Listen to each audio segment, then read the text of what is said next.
போனதில்லை ஒன்னாலதான் கண்ணு ஒன்னாலதான்.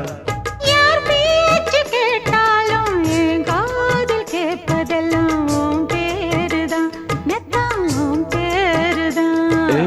இத்தனை நினப்பு என் மேல இருந்தும் எட்டி போகலாமோ? கட்டுப்பாடு இருந்தும் கட்டிக்கு முன்னே ஒட்டிக்கொள்ளலாமோ? முத்தமிட்டா மோசம் என்ன உண்டாகும்?